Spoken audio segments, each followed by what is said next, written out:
Unshelling Medicine Podcast. Healthcare in the language we understand.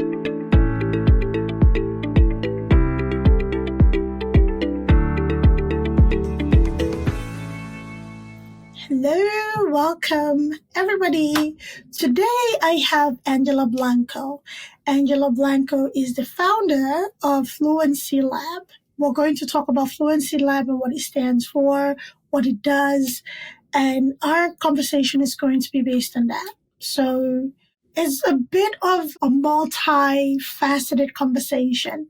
So that's something that we have something for everybody, and especially with people who may speak a second language or have English as their second language. So let's get into it. Hi, Angela. Welcome. How are you doing today? Hello. Thank you for your invitation, Idongesit. I'm really, really happy to be here. I'm doing great. Yeah. Great to hear. We are grateful that you made time to talk to us today or have this conversation with us today. So when we're thinking about or talking about Fluency Lab, what is Fluency Lab and what does Fluency Lab do? Well, in general, I can say we're a Spanish school that operates online, right? So, that's like the big picture of it. Mm-hmm. We work specifically with professionals in the USA in some specific industries, and one of them is healthcare. So we work with all the healthcare staff who are facing this need of communicating in Spanish with some of their patients. So yeah, that's our main goal, to help them, because I know that the conditions and the schedule and the way that adults we have to get through life is different. So we specialize in making this process of learning a second language possible for people who have a very complicated schedule, let's say. Well, I don't think that is something that a lot of people recognize is a big need in healthcare. Speaking a second language or even having translation in a second language. What percentage would you say your clientele is in relations to healthcare? Is healthcare the majority of the clients that you get? Now that you say about the importance that some people maybe now understand or are discovering about Spanish in healthcare, it was also a discovery for me, because I always worked with grown-ups. That's my whole studies and the way I approach the things, my methodologies, always thinking about how to teach a second language or help a person to speak a second language being an adult, because when you're a child, it's a different process. So that was something that was my first approach to it. But on the way, I start receiving lots of people from healthcare, saying this, I don't have too much time, but I want to get this. I really want to communicate with my patients or with their families. So I started finding the need there for something that works for them. Mm-hmm. That's why my clientele grew. It was specifically on that industry. Most of them, I would say that right now, probably 80% of our students, specifically from healthcare. So it was a discovery for me, and that's why now I work with them. And that's why now my content and all the approach that I have for this type of clients is focused on helping them to understand the clients, right? Beautiful. And the patients, of course. Yeah.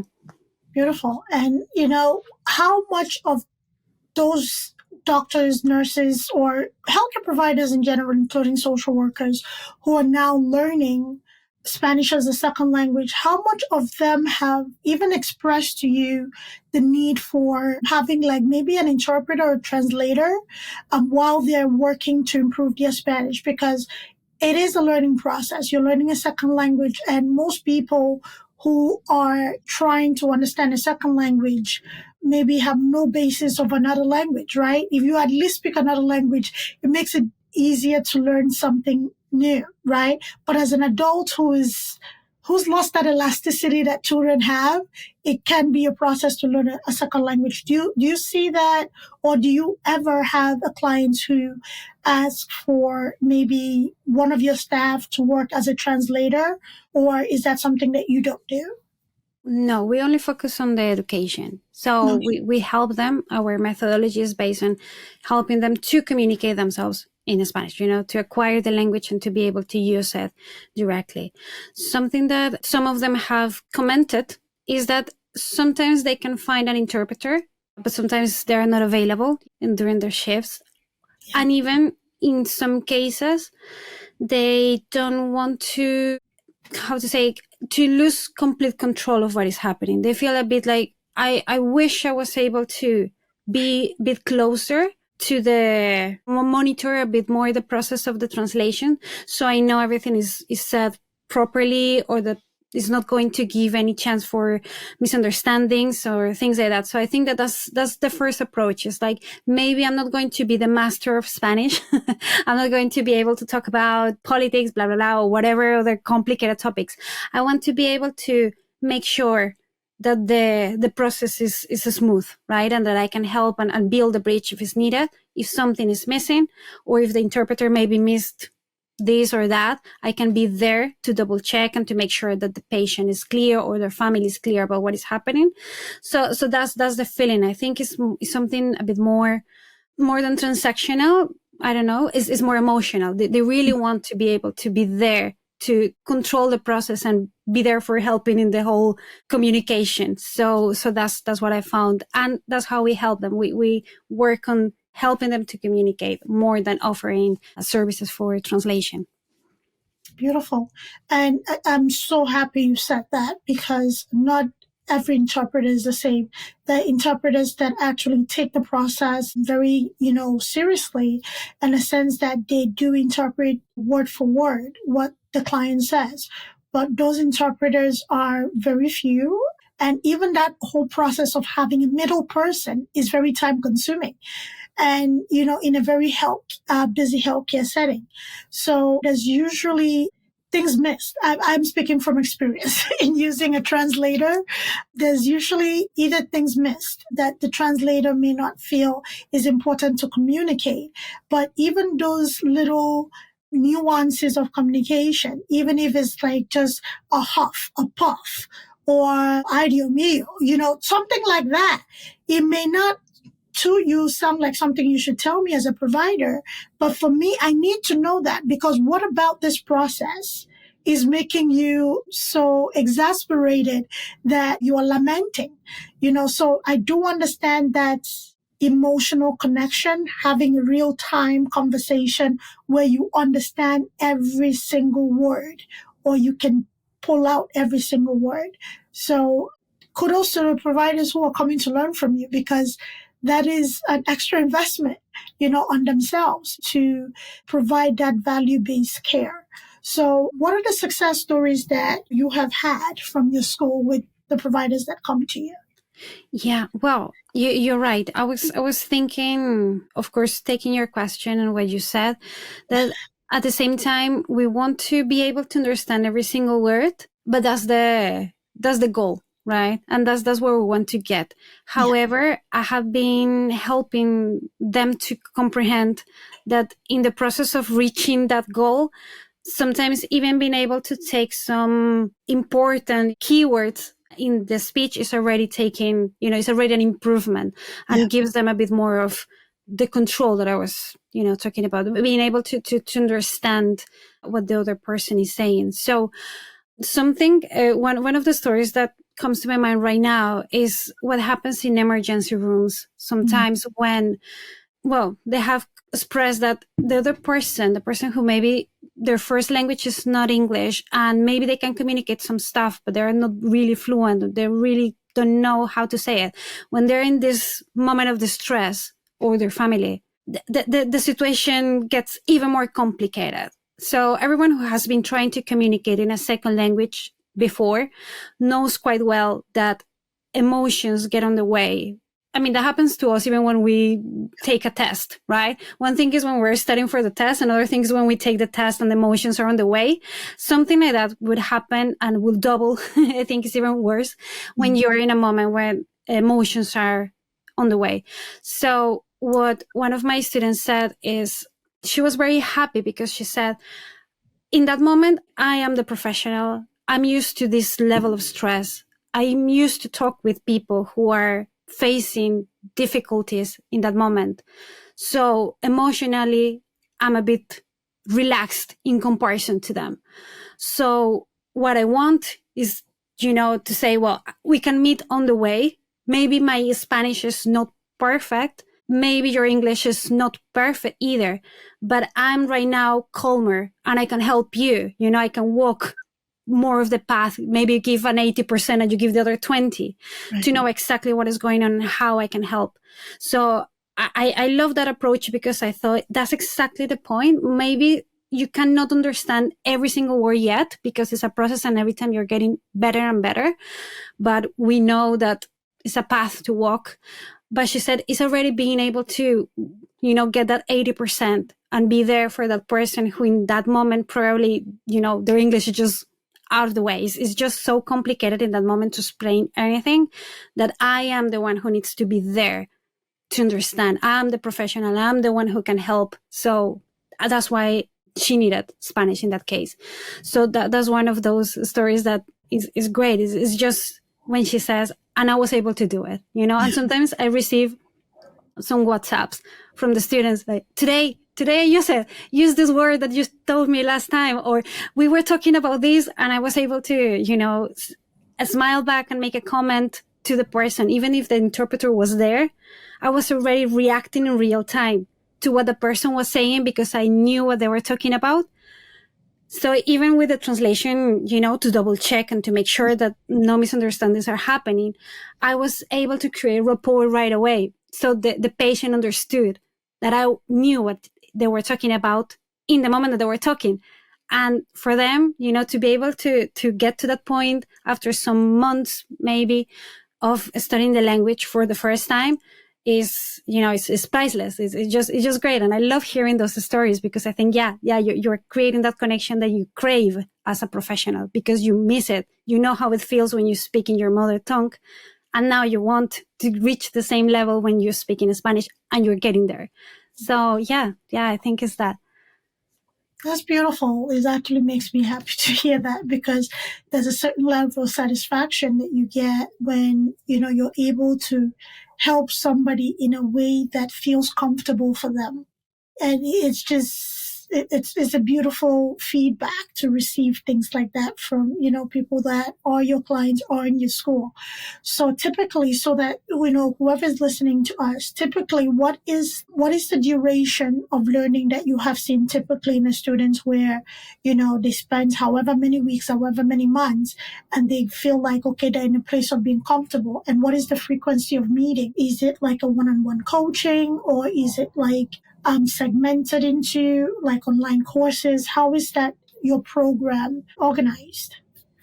Yeah, well, the program is mainly one-to-ones. Okay. That's what gives us the opportunity to address questions and also give the comfort to that student to make mistakes and to experiment on the way and not having other eyes, looking at them because we're adults and we have this fear of looking and making mistakes in front of other people. But when it's one-to-one, it's a bit more relaxed. It's like, I'm learning and I can, receive the answer to my questions right away. So that's that's the main service we offer, but we also give them some extra material that they can review because we're aware of the complications in terms of time, right? Let's say. So there is an hour a week, kind of the most common. Some people commit to 2 hours a week to meet and talk. That's normally how it works. So we try to keep it that way. And on the process, like in between those sessions, they have some content that they can consume, they can listen to while they're driving, for example, like something that is realistic, right? Because of course we all want to get an intensive course when we learn the Spanish in, 3 months or something like that, because we're just committing to it day and night and we breathe Spanish and everything is happening. But that's not going to happen because you have to keep working. You have your family, you have everything. So it's like, okay, if that's not realistic, let's make Spanish part of your routine, included in what you already have. So if you have to drive to the hospital, if you have to drive to the grocery shop or to the supermarket, listen to it. Listen to what is these conversations that are happening between a patient and a professional. What is happening there. So we try to help with all those extra resources to improve the process that is happening in the one-to-ones. Now, your question about how long it takes, it's really one of the biggest questions everyone has, because I can tell you probably if it's once a week, it could take, I don't know, from 12 months if you think about it, 52 hours to start seeing a big change. However, we have seen changes in 6-9 months is when we start seeing that the person is already getting the grip of it, as you say. I don't know. English is not my first language. I'm trying. Got it. but yeah, you're getting the idea of it. You're just feeling more comfortable and more in control of what is happening. Yeah, you can see that already in 6 to 9 months of data. But also depends a lot on your previous experiences. So some people say, yeah, I took some Spanish at school and I actually liked it. So I learned, right? I learned some words here and there. Some others say, what happened at school is a mystery to me. I don't remember more than hola. So that person is going to have a different process and their ability to keep the curiosity. I think that's the secret. I keep talking about that. And I don't know if it's a talent or what, but the people who are questioning, say, I was in the supermarket, and I was wondering, how do I say that? How do I say to buy? How do I say to change? How in Spanish? That type of person who is constantly asking themselves, I want to, those people speed up the process. So it's very unique, because when they say, okay, so how long is going to take me to learn the language? For me, it's always like, well, let's wait and see, because probably it's going to be faster than what I'm going to tell you, or maybe it's going to be slower than what I'm going to tell you. But yeah, I'm taking a big risk here for giving you these numbers, because it's never perfect. It doesn't matter what you do. It depends on the learner. It depends on how much that learner apply themselves, right? So if you apply yourself by asking questions, you're going to have the resources to answer those questions and you're going to know. But if you only want to utilize that 1 hour a week and that is it, then, your learning might take a little more time. So it very much depends on the learner. So don't worry about it. Disclaimer. Okay. Yeah, thank you. Thank you. Yeah, because I never give numbers. Right now I'm just taking a big risk, because I say, I cannot promise you. Is in the cautious and terms of service. It's like, I cannot commit to this. It could change. It could be different. Every person is different. That's true. So I am a bit familiar with the Spanish language, right? And I do understand that the nuances and some slang, with each group, okay? Puerto Ricans don't say everything exactly the way Dominicans say it. Dominicans don't say everything the way, I would say, somebody from Venezuela, even Colombia, or even Spain, right? So how do we, as learners, providers who want to learn Spanish, deal with all of that when, there are like different, I don't want to call them dialect, but in a sense that there are different nuances to how each group communicates. Is that something that you take into consideration when you are teaching? So something like ¿qué tal? Not everybody says ¿qué tal? Right? Not everybody says it, that is kind of like, there's a professional and casual way of saying things, right? So do you teach both, or do you just focus on the professional way? Because not every patient is going to present and say things the way you would say it professionally, in Spanish. Yeah. I like you mentioned that, because I've seen in the process, I've seen other programs that the focus is a lot on the vocabulary, terms, the terminology, the jargon that is used in medicine. And it's great. It's important. And for example, if you are preparing for being an interpreter, you need to know those things. But then you face what you have just said, the way that the person from Dominican Republic is going to communicate, talking about the symptoms they're facing, right? It's just, they're not going to talk in any medical professional terms, because they don't know. They're just feeling it and they just want to find a solution. They're not a professional.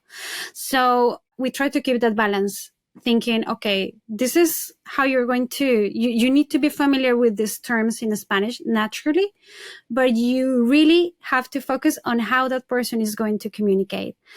Spanish could have some slang naturally, and if you have already found that, that's the proof. Yeah, definitely there are some differences, and Argentinian Spanish and Mexican Spanish, for example, are just really different. The sounds of could be different, but at the same time, thankfully, it's not a difference that could really make it difficult in terms of comprehension. So what you have to work on is, or what we focus on first, is to get used to the accents. Okay. Right. So yeah, there are some sections. So for example, in California, I know that people are going to, and our professionals, our students are looking more for getting comfortable with Mexican Spanish, let's say. Yeah. But if you go to New York, it is going to be different because they want to get more Dominican Spanish and more Puerto Rican and even Colombian now.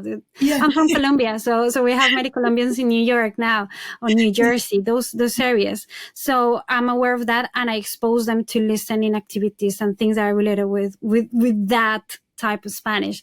So yeah, I'm not going to go to the little details because I think that could distract the process. It's like, I mean, I'm living in the UK. Most of my students are from the USA, but I also have students from Australia, right? And I will never been able to be professional in American English and Canadian English and British English, but I know the big picture of it.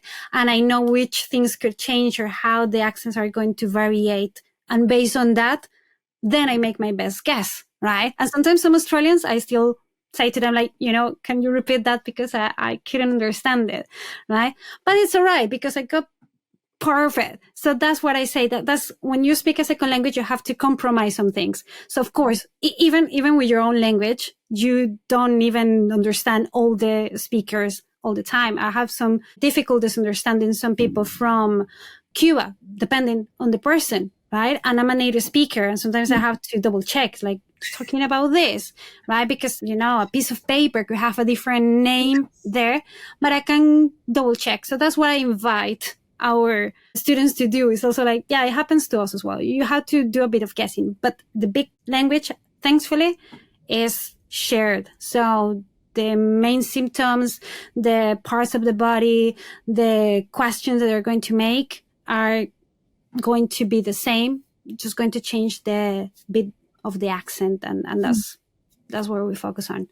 But it's a very good question because, yeah, of course, it's one of those big concerns that we have when we start. Like, I got used to understand Colombians. What do I do when a Dominican is coming? I'm scared. So like, no. You have to get used to the sounds, which things are going to change to be ready and to extract the meaning from it. Yeah.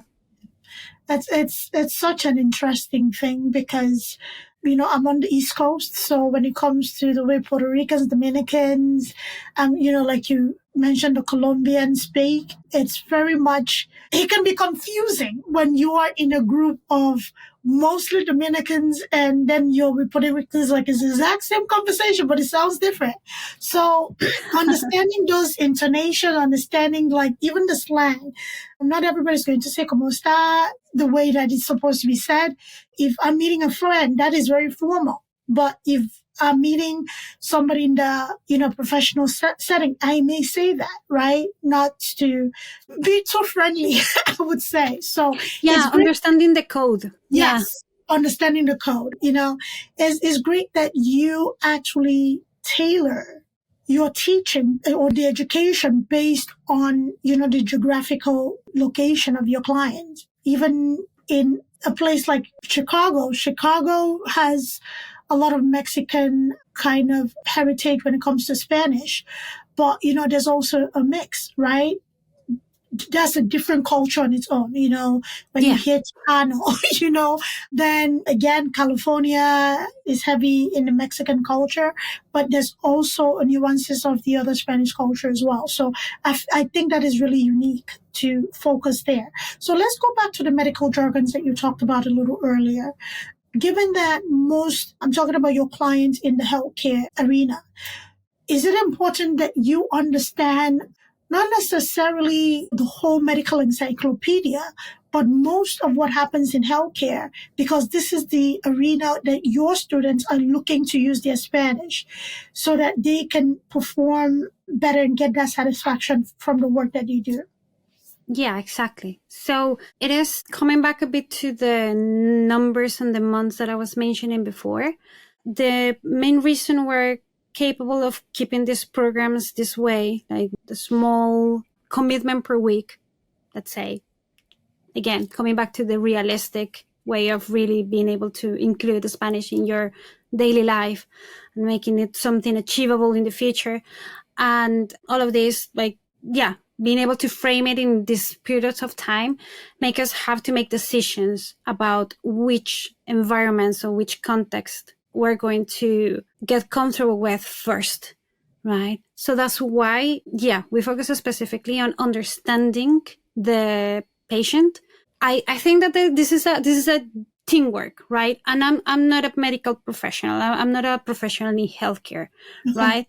But then I say, well, I can help you to find the ways and specialize on your matter. You know, you are the professional, you know your thing. I can help you to make that thing, that specific practice, how to communicate that in Spanish, right? And how the patient is going to communicate. I know which verbs they're going to use most of the time. I know which actions, which ways to express discomfort they're going to be using. That's the part I help with, but you also have to walk that path. So not learning the encyclopedia in Spanish either, as you say, but at least they know now, because I have been working for years on their practice. They know which words probably are the ones, or which symptoms or which diagnosis they have to provide more often. So that's the path they walk. It's like, okay, yeah, in this, I really need to be able to understand what happens when a patient is facing this, and that. And we work on that to create the program. Now, that what gives us is the opportunity to make that person feel comfortable, or no, again, I say the word in control, but knowing what is happening in that environment. Okay.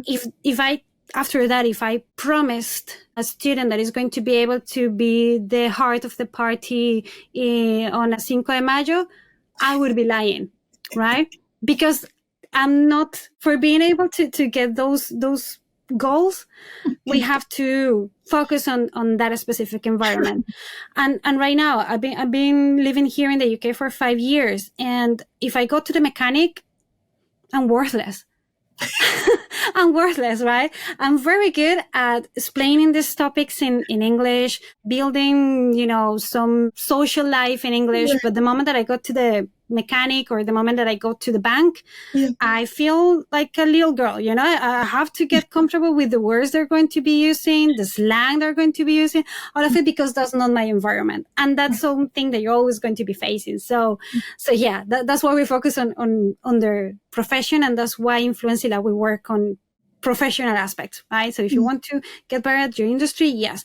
If you want to get good at social life and all of it, yeah, we can address that as well as part of your program, because it's something that it means something to you as well, which is valid, but maybe not to the point of, talking about the news and what is happening, right? Maybe that's not your priority. So let's focus on what is really going to deliver the best results for you now. Mm-hmm. So yeah, that's what we keep in mind. And we cannot be perfect, right? So what you were saying about Chicago, that's true. It's never going to be perfect, that we can understand exactly all the nuances and the new accents and the new slang that is developing in the USA, because now with Spanglish, there's a whole new world that every week I have to learn about it. And the Spanglish that is spoken in Florida is different to the Spanglish that is spoken in Colorado. For example, I learned that last year, some of the differences. So it's impossible to get it all. Yeah. But that's what we try, to get the best result based on what the professional is providing us as well. So it's a teamwork, really. I love the mention of Spanglish. So Spanglish, for, I don't know where you're in the world listening to us, is like a combination of Spanish and English, for survival. Yeah. We humans do things to survive. So the people that have come up with, idioms and sentences and words to substitute things based on their location and things of that nature. When that gets into a conversation, if you're learning the proper Spanish, it can kind of like confuse things a bit. So yeah, I'm glad you brought up Spanglish. So from what I understand, basically the basis of the program is for providers to, at the very basic level, understand their patients, right? And have a better understanding on maybe how to frame the treatment, how to frame whatever intervention may be needed, right, for the patient.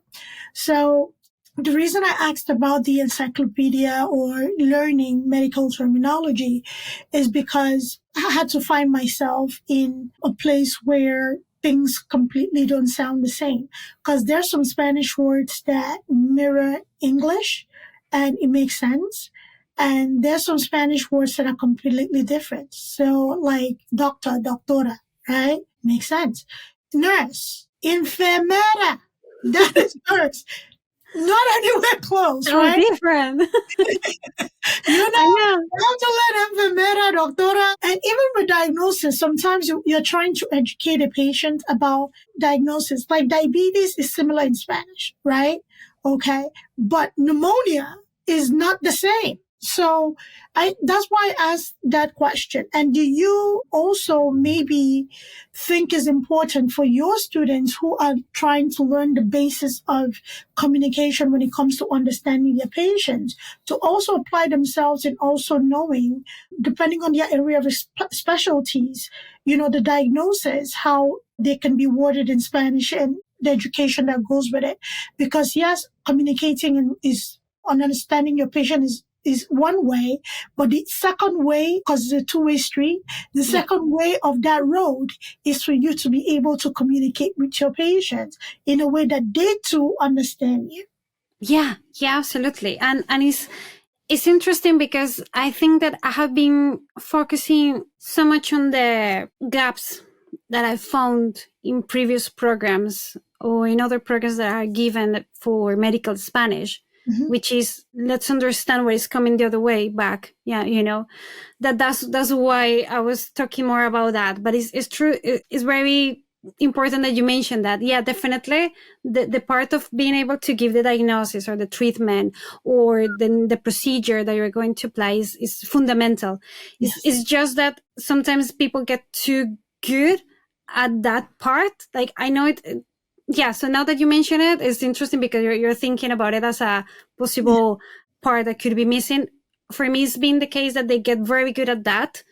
Like, yeah, I know how to say it. I already know that this word is going to, what you say, look different. I understand anatomy and some of the parts of in Spanish. But the moment they speak and they explain is when I get lost. So that's why I try to focus on that. It's like, okay, let's understand the patient. Otherwise you cannot really create a rapport there. But yeah, you're absolutely right. Yeah, of course, part of those communications, what we do is to use, when we talk about real life content, it's not that it's 100% recorded at the practice, but it's based on real conversations, real situations that could be happening. And based on that, we analyze the language and we work on those two-way communication, right? What the professional has to explain and also what the patient is going to be mentioning, or the questions or the concerns that are coming back based on what the professional is saying. So yeah, it's a two-way thing. So yeah, of course they have to get comfortable with those words that definitely don't look similar at all to the English version, and also give some confidence about the ones that definitely are going to work, because there are so many cognates, many words that we share between two languages, and we have to make the most out of it. Thankfully, healthcare is one of those industries where there are many words. It's a good percentage of words that could be easily translated to Spanish. That's different in law, it's different in the construction industry. For me, it's been complicated to explain that because the vocabulary is vast, is huge, and it's so different. But at least in medicine, you have some words in common. So I'm really grateful for that. And we just have to work on the other ones that, are definitely not. But it's half of the way is done, let's say. But yeah, you're absolutely right. Of course, the communication from the professional has to also be part of the things that you're working on. for learning a second language. Yeah. Absolutely. I think because in medicine, there's a heavy influence of Latin and Spanish Yeah. from the beginning of medicine. That is why we have, that similarity. So a lot of things in medicine still retain their Latin names. Yeah. And Oh, also great. still have. I'm really grateful for that, because it's like, a bit of, you just have to work on the pronunciation, Right. and it makes more sense. Yeah. So it's less words you have to worry about. Law threw me for a loop. I did litigation. I do litigation chart review. And the one thing that kept coming up every time, like when I see it, I thought it was a name, somebody's last name or something. Ah. So I kept saying it every time. I'm like, how many people with this last name are practicing law? It took my wanting to educate myself to find out that that was a Spanish way of saying lawyer, abogado. Yeah. Yeah, but abogado turns to be a very common last name. Yeah. Of course. I love that. The Spanish culture, something that somebody who's listening may not know. In the Spanish culture, people sometimes have several last names. Sometimes you take on your mother's last name, then your father, and then it just keeps going down the line.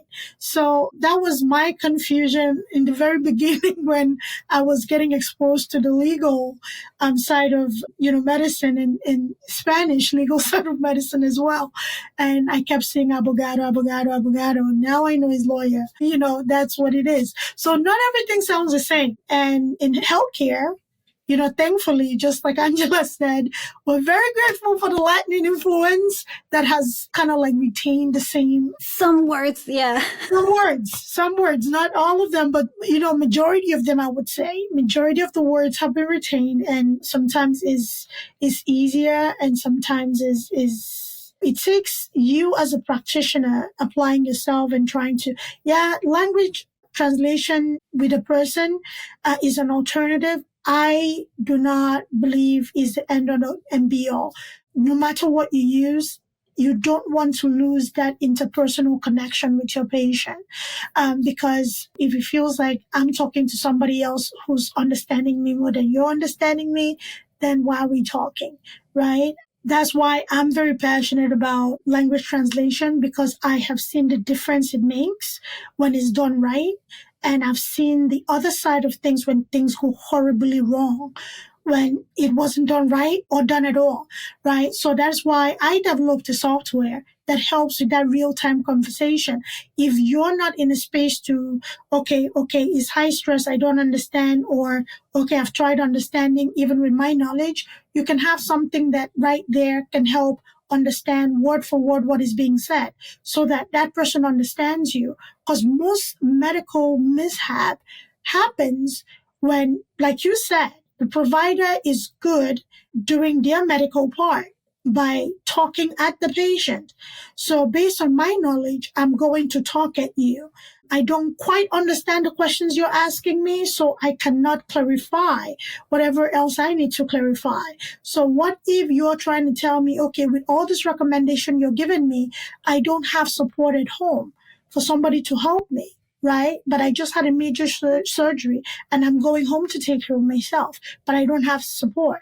However, when I go home, because I don't have the adequate support to take care of myself the way you recommended I take care of myself, things go bad, I get an infection, Now I have to end up back in the hospital, right? So that is a very common occurrence in healthcare, where people are not understood and people don't get a chance to ask the question that they need to ask, and people don't understand all that they need to do to keep themselves healthy. So having providers who are dedicating their time and their effort to establish that trusting relationship, that doctor-patient, nurse-patient, therapy-patient, wherever you are in healthcare, and your patient, that relationship that builds trust. Because if somebody trusts you, they understand you, and they know that you're doing something to help them, they will be more forthcoming in telling you what is really going on, right?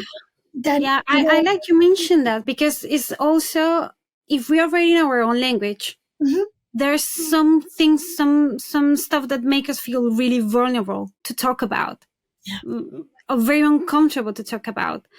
If we feel that the other person is not really connecting with us, we're just going to close more and talk less about it. Because, and mentioning our cultural background, we could fall into that as Latin Americans, because we tend to be a bit more conservative in comparison to the United States in the way that we talk about some of the things that we're facing, those uncomfortable symptoms, those uncomfortable parts of the body or things that could be happening. So understanding that cultural background is also something that we try to explain, like, probably this person is going to take this path, or is going to avoid talking about this, or is going to, jiggle about this and that, because it's part of that discomfort that comes from talking openly about something. Yeah. And if that trust that you mentioned is not there, because the person just feels so exposed, and also in a cold situation where I'm looking at the practitioner, but at the same time the practitioner is looking at the at the interpreter, and it's like, but I'm here and I'm showing you what's happening, and this is it's already difficult for me to talk about this. So that's when things go wrong, and the person maybe doesn't go through the right treatment, and it could escalate into something bigger just because of that miscommunication and lack of trust or lack of understanding. So I like that you also mentioned that. I'm loving this conversation. Thank you. That's what happens. That is real life. That is what happens every day. That unfortunately, I do get a front row seat to these kind of occurrences, and unfortunately, sometimes also for healthcare providers that are not attuned to what may have gone wrong, sometimes they tend to blame the patient. The patient is not compliant with treatment recommendation, but why? ¿Pero qué? Like, why? ¿Qué pasa? ¿Qué pasa? Like, what happened? What is going on? Like, understand that if somebody doesn't understand what they need to do, the probability is high that they're not going to do it, right? If I don't know the importance of what to do, how to do it, when to do it, the implications of not doing it. Of not doing it, right? If I don't understand that, if you don't take time to tell me that, how am I supposed to do it? You understand? So it is very important that we as providers, especially in healthcare, you don't have to be fluent. Like you said, you're not going to go to Cinco de Mayo and be the king of or queen of Cinco. However, when somebody comes to you, you can at least understand at the very basic what. And be there, yeah. Exactly. And if you want to be the king and queen of Cinco de Mayo, more power to you, do it. You know, it is a great feeling to have somebody understand. And when you ask them, do they have any questions? They're like, no, I understand everything. And when you tell them, can you tell me back what we said? And they can tell you in their own way. I'm a big believer that healthcare should be in a language and culture we understand. Because if you try to enforce a particular culture that may not be mine, it's not going to lead to me trusting you. And, it's going to lead to a fracture in that relationship. I'm so glad you brought up that culture of conservatism and not talking about certain things. Even for somebody that has been in healthcare, in a healthcare practice for 15 years, there's certain things that I can say very easily in English that in my language, it still feels wrong to say. It's still heavy for me to say, right? That is because of the culture and how I was raised. You don't talk about certain body parts. You don't do certain things in public. You don't show certain whatever. All of those cultural nuances. Even as somebody who understands that there is a need to speak openly and be honest with whatever is going on with you, somebody can treat you properly. That is why I'm very passionate about education and educating in a way that is culturally competent based on a cultural group. Again, with immigration, we're all over the world, you're in UK, I'm in the US. That's not where we grew up. That's not where we were born for some of us or for most of us. But in understanding the culture, we're able to make our own impact in our own way. So I thank you for what you're doing. And I thank you for creating a space for people who are well-meaning and really do want to learn to make a difference in, their practices. And for you, Angela, what is the satisfaction that you get when you know that somebody who committed themselves to learning and doing better is happy and satisfied with the work that they're doing, and they communicate that to you? How does that make you feel? Well, I can answer that question saying that when I had to I've been working on language education for a while already, for over a decade. And when I wasn't capable of doing it, when I was feeling that it was just, again, I use the word transactional because sometimes I feel it that way. When I was just in a certain frame of how to do things and how to teach things and how to teach the language, because I think that the word of teaching a language is already a mistake in my approach of things. And it didn't work, but I was getting paid all of it. I was feeling that something was missing, and being able to create this own process, this own school, this whole thing has given me the opportunity to experiment and see what is going to deliver the best result for the people based on what they have, based on what they already know, based on the time they have, and based on the technology that we have now as well. So, for example, you were talking about the service or the product that you have. I think is a great tool that people just have to take from everywhere and take the most out of the opportunities we have. So for me, the satisfaction that I get when I've been experimenting and, trying to I like music, so I always think about instruments, but to get the right tune that delivers the best result. And then I get that feeling of happiness. I'm very emotional. So for me, that feeling of achievement, that I'm seeing my progress, because I see the progress of my students, but they don't see their own progress. We were very hard on ourselves. Like, nah, I'm really bad at this. I still don't understand. And you put me those audios and I don't get, it's like, don't worry. I can see, I'm just pushing you. You're getting a lot of progress. So for me, when they realize that, when it dawns on them, it's like, wait a second. I've been listening to this person. I've been talking to this person. I'm explaining, maybe checking online the right words to give the right treatment because it's fair. You have to double check that you are not making a mistake, but you can read the guidance and you say, yeah, that's exactly the word I need to use. That's exactly the instruction I need to give, because I understand it. It's like, wow, that's great. So those moments when my students realize that all what we have been working on during the past months is making sense and they feel that improvement, it's just brilliant. And because I know what is behind, it's a work that is done with that student, so I'm making my part, but I'm not teaching the language. I'm just guiding that person into finding exactly which situations and which approaches are going to work best for them. So I hope that answer makes sense, because I'm just thinking, I'm just going everywhere. But anyways, that's my answer. No, it does. And, there's a satisfaction that comes with making an impact and helping somebody along their journey. So it doesn't matter what that journey is. And sometimes that person may not even see their progress, but they need you as a cheerleader, to like, no, I see it. You're doing good. And maybe that's just the push or the support that they needed at the time to continue their journey. Because yes, we're hard on ourselves as individuals. So if I'm hard on myself and then you're hard on me, then what's the point of continuing? Depressing. And life is hard on yourself. So what do you have now? What is left? Nothing, just give up, and it's easy to give up.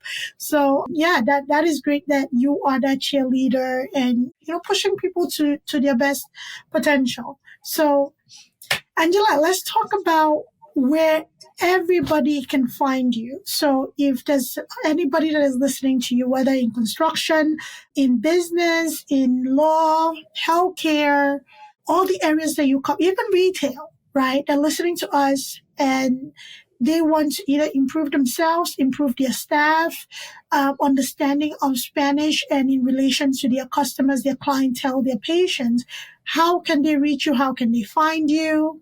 Well, the way to find us is, we're on all social media, and I'm going to share with you some of not all social media, but the main social media. You can find us with the Fluency Lab name. However, the website is exactly the same, fluencylab.co. So it's not .com, it's .co. right? And there you can find all the procedure, how we receive new students. We always give them the chance to plan with us so they can meet and talk with me and see, okay, this is what I want to achieve. This is the time I have. This is what has been my experience with Spanish or with languages. Some people already speak a second language, so Spanish is going to be the third. There are some cases. This is what I have. So we talk about it, we discuss it, I assess their level, all of it. And after that, I provide them roadmap, whether they want to use it with us, because of course it's our motivation that they enroll, but, or they want to continue on their own, or they, whatever, they know exactly like how realistically they can achieve that goal that they have. What is the best way to approach it, the best practices, the things that we have seen that tends to work better for that.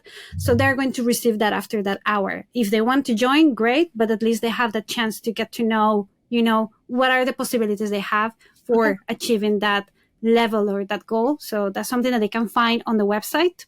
And sometimes we run some webinars as well. So in June, it's coming the next one. So it's on the 5th of June.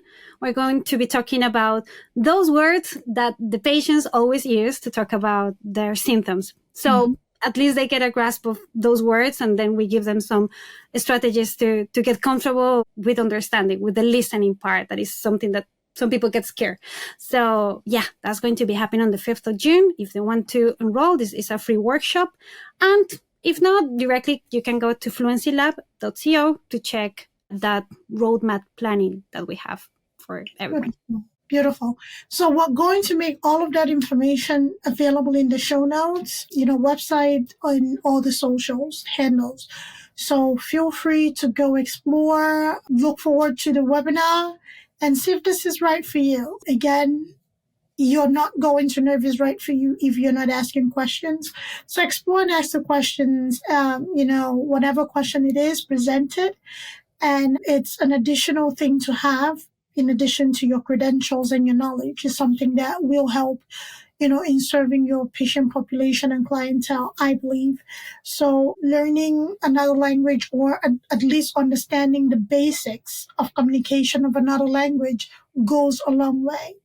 And especially in the United States, we do have a lot of Spanish representation in healthcare when it comes to patient-client, whatever you call them, members, right? So it is useful. So it'll help build that relation and that bond, like Angela said.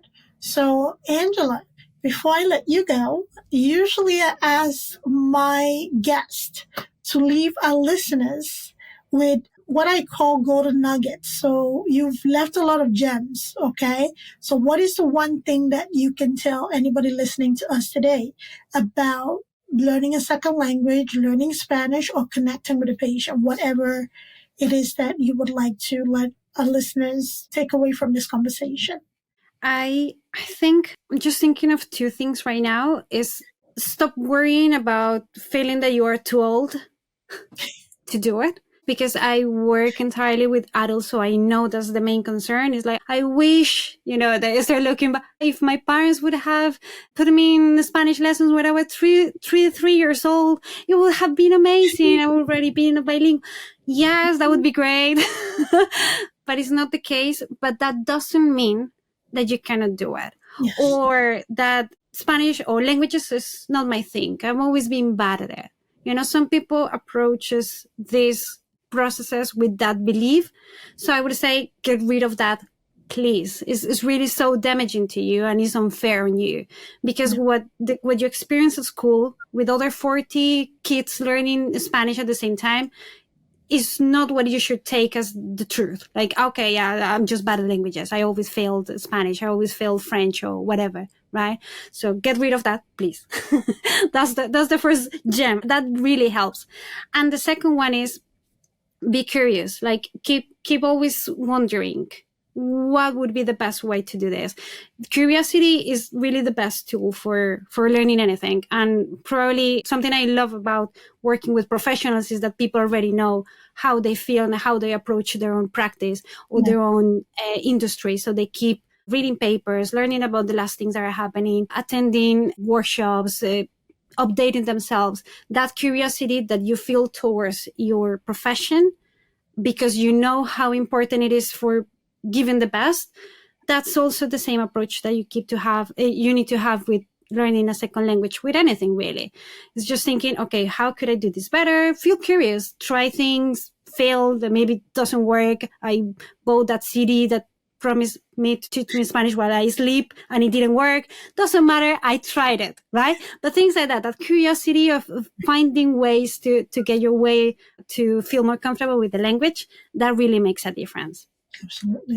Absolutely, I agree. Keep trying. I'm not recommending the CDs for sleeping and learning Spanish, by the way.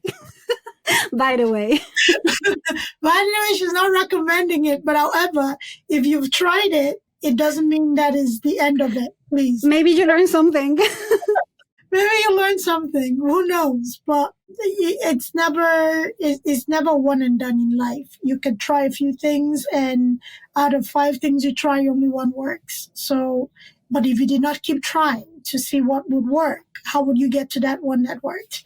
So, yeah, explore. You're never too old to learn a second language. It's never too late to learn a second language. And try, because when you have somebody who in real time can support you, it makes a difference. It does. Learning alone is very isolating. Okay. So when you have somebody to say, oh, that's correct. Or, I know that there are a lot of apps there that, will give you feedback, ding, that, all that, bells, but it doesn't negate human connection. Just that's my take.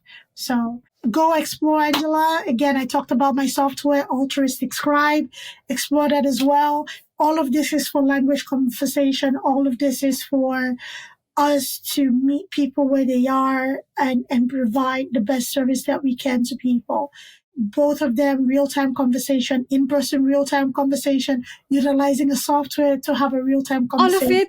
All of it is for providing the best result. And I think the most you can do it, is like going to the gym and eating healthy food. They're not competing with each other. They just make the result even better. So I think that's the case.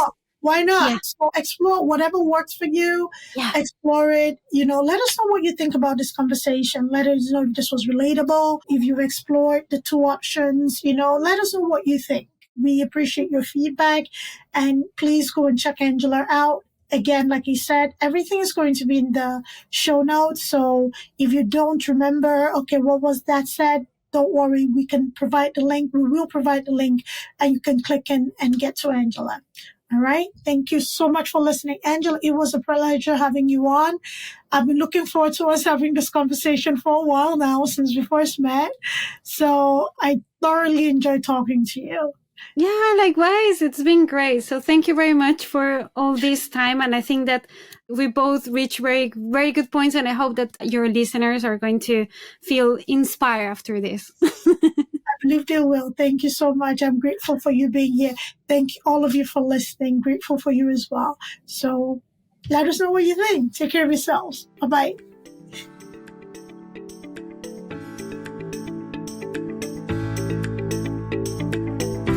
Thanks for tuning in to Unshelling Medicine Podcast. If you want to stay up to date with the latest episodes, make sure to hit that subscribe button on your favorite podcast platform. If you enjoyed today's episode, please take a moment to leave us a review. Follow us on social media at Altruistic Scribe on Instagram, TikTok, Facebook, YouTube, and LinkedIn. We share additional tips, updates, and health-related content that you won't want to miss. Have any questions or topics you'd like us to cover in future episodes? Reach out to us at altruisticscribeco.com.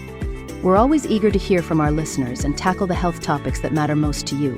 Until next time, stay healthy and take care.